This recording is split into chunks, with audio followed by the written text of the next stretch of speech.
Well, hello, good evening to you. What day is it? Oh, Monday today. Been a busy day in some ways, and yeah, I've been talking to neighbours, and I've been talking to people in England, and everything's sort of gloom and doom, isn't it? Oh, excuse me while I cough. Right, the good news is if I cough on video and put it on YouTube, none of you will catch anything from me. I don't think for one moment that I've got the dreaded coronavirus. Oh, haha, we're joined by a racing bat. Oh, they don't stay still long enough to film them. You might have to trust me on that. Racing bat came to see what I was up to. They sort of zoom about in the space up here. Anyway, right. Let's ignore the bat. Yeah, everything's gloom and doom, and one of my, both YouTube and Facebook friends said something about model railways are a good sort of escape from the gloom and doom. So this is a bit of a sort of, welcome to the Guild of St Eloi Model Railway Club in Azay-le-Ferron. The guest speaker is me.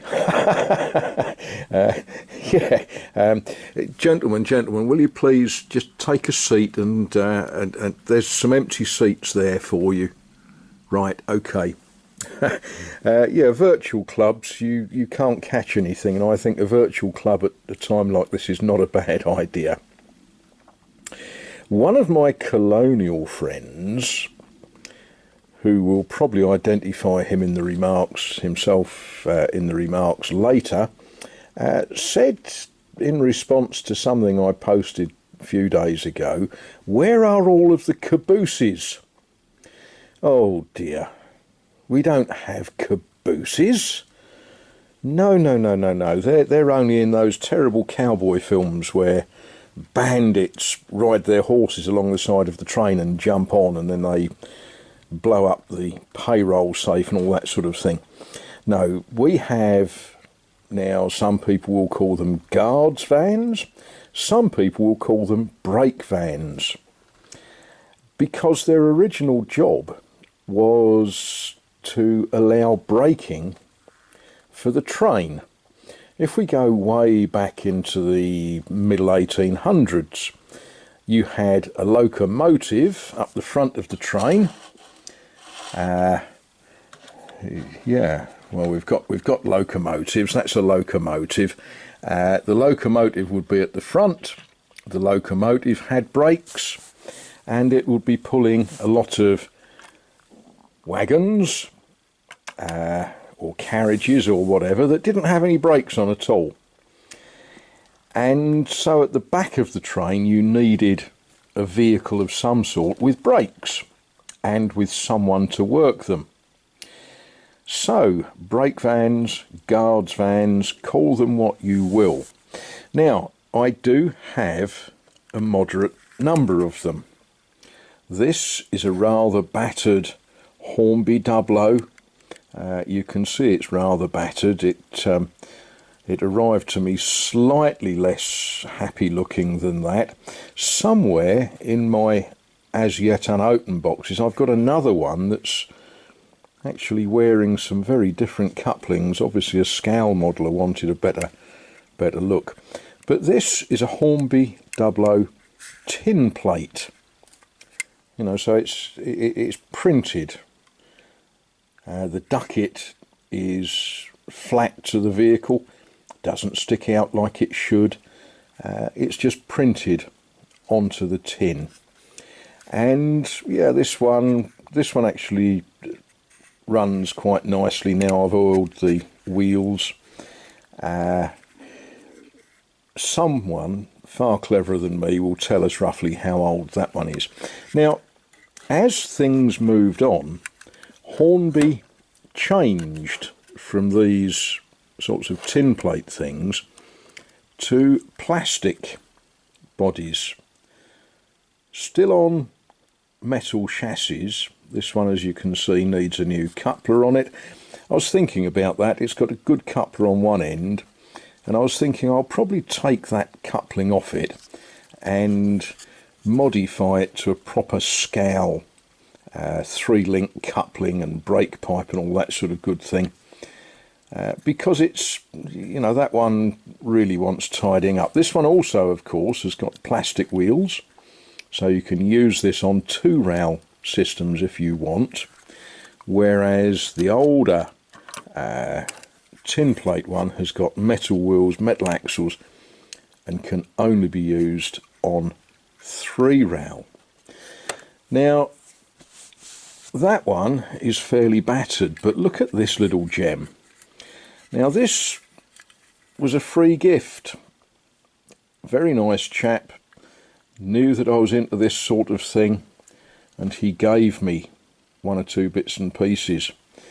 Very nice condition.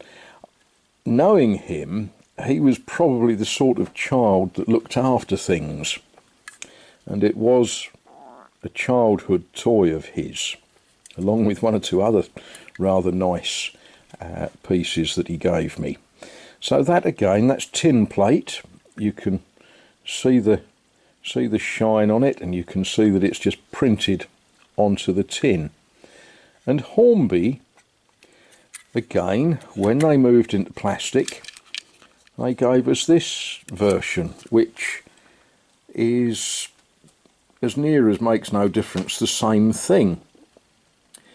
And incidentally, you can tell this is Hornby Dublo, plastic wheels again.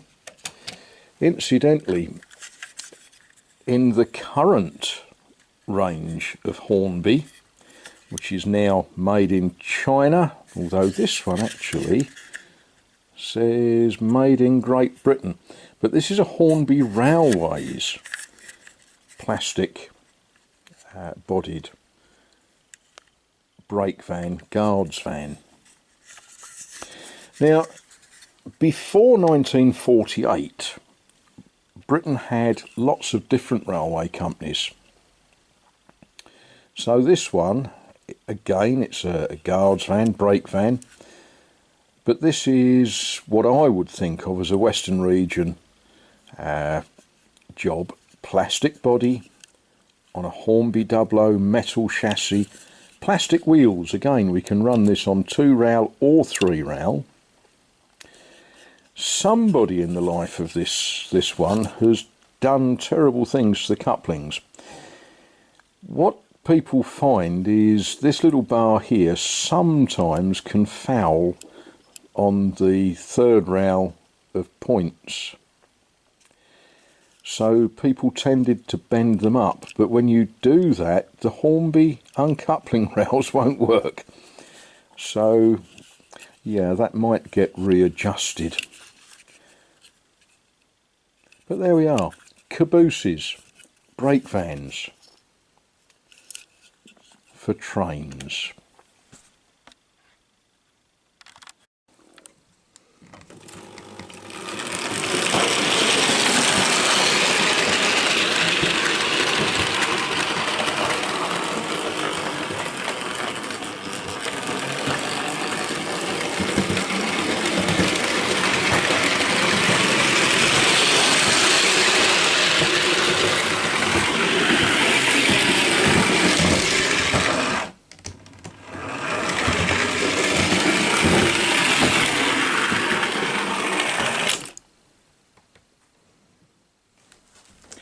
One of the problems with not servicing things before you operate them is they don't work properly.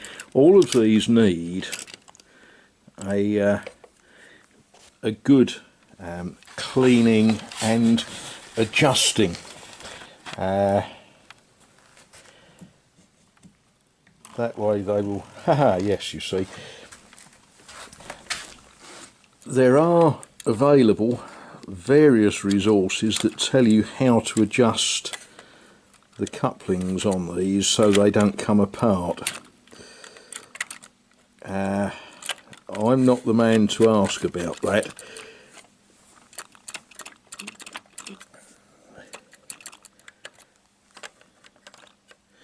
but they were designed, when they were nice and new, they were designed that you could run the train together without touching it, and they would couple up, and then you could use the special uncoupling rowel to uncouple them. But with the rough handling that many children give toys, the couplers become distorted and they stop working properly. So part of the repair service program will be to adjust all of those couplers